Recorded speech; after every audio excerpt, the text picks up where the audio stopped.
స్త్రీలను గౌరవించడం తెలియని ఎంపీ అరవింద్ ఆర్ఎస్ఎస్ కార్యకర్తలు అని చెప్పుకోవడం సిగ్గుచేటని బీఆర్ఎస్ బోధన్ పట్టణ అధ్యక్షుడు రవీందర్ యాదవ్ అన్నారు. బోధన్ పర్యటనలో తాను ఆర్ఎస్ఎస్ కార్యకర్తలని ఎంపీ అరవింద్ పలుమార్లు చెప్పుకున్నారని, కానీ ఆయన ఆర్ఎస్ఎస్ సిద్ధాంతానికి వ్యతిరేకంగా పనిచేస్తున్నారని అన్నారు. బోధన్ పట్టణంలో రవీందర్ యాదవ్ మీడియాతో మాట్లాడారు. మహిళ అయిన ఎమ్మెల్సీ కవితను ఎంపీ అరవింద్ ఏనాడు గౌరవించలేదన్నారు.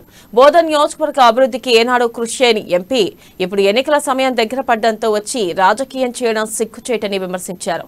కరోనా సమయంలో కనపడకుండా పోయిన ఎంపీ ఇప్పుడు వచ్చి ప్రజలను మభ్యపెట్టే ప్రయత్నాలు మానుకోవాలని హితవు పలికారు.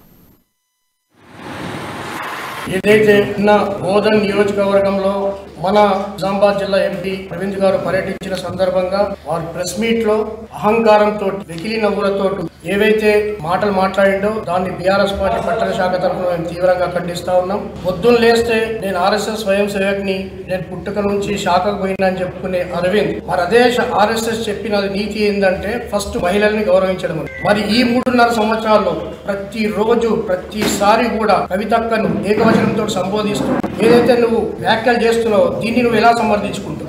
కాబట్టి నీవు ఏదైతే ఈ రోజు వచ్చేసి ఒక ఎంపీగా ఇవ్వడం తప్పితే నీకు నిజంగా రాజకీయంగా కానీ సామాజికంగా కానీ ఎలాంటి బాధ్యతలు లేవు. కాబట్టి నువ్వు ఇష్టానుసారంగా ఈ రోజు మాట్లాడుతూ ఉన్నావు. ఎందుకంటే కవితక్క అనే